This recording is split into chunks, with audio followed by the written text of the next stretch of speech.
Hi YouTube family. आज मध्ये मी गणेश चतुर्थी निमित्त रव्याच्या मोदकांचा व्हिडिओ शेअर केलेला। रव्याचे मोदक केलेले उकडीचे, आणि आता मी तांदळाचे मोदक केलेत उकडीचे। तांदळाच्या पिठाचे जे आपण रेग्युलर मोदक करतो ते उकडीचे केलेत।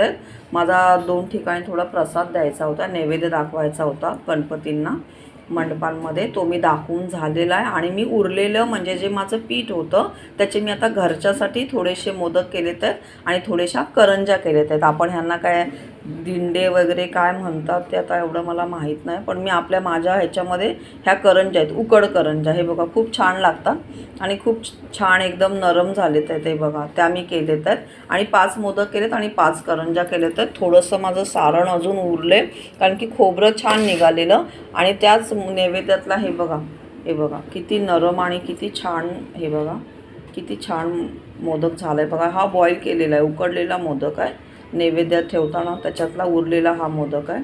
हे बघा तर एका हाताने तुम्हाला मी दाखवते ओपन करून। हे बघा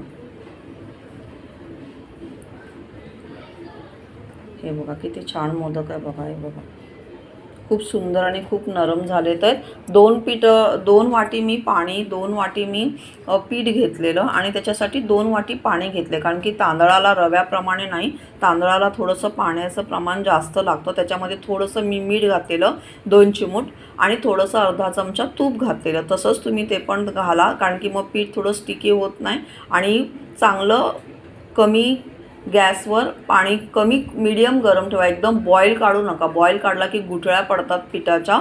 हलकं कोमट थोडंसं मीडियमसर झालं पाणी, एक 50-60% गरम झालं की त्याच्यामध्ये पीठ टाका, चांगलं ढवळून घ्या, गॅस बारीक करा, एक 10 मिनिटाची स्टीम द्या आणि त्याच्यानंतर परत खाली परातीमध्ये घेऊन चांगलं हलक्या हाताला थोडंसं तुपाचा किंवा पाण्याचा हात घेऊन चांगलं पीठ मळून नरम असं एकदम एकजीव पीठ करा, आणि त्याच्यानंतर तुपाचा हलक्या हाताचा हात घेऊन मग वळा। हे बघा किती छान आहे, बघा कळ्या पण बघा किती छान झालेत ते। बघा मी आता कसं कॅमेरा वगैरे नसल्यामुळे मला तसं पूर्ण असा व्हिडिओ शूट करता येत नाही करताना, ते मी केल्यानंतर घेतल्यानंतर वगैरे मी ते पण तुम्हाला शेअर करेन की मी कसे वळलेत आणि काय केलेत आहेत।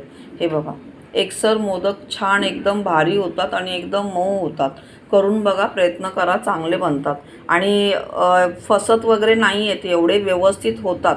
तुम्ही प्रयत्न करा, चांगले होतात। आणि सारण मी 1.5 वाटी नारळाचं केलेलं आहे। बघा 1.5 वाटी माझे खोबरं होतं, त्याचं भरपूर पडलेलं आणि अजून पण एवढं उरलं आहे, ते आता मी नंतर कधीतरी करेन।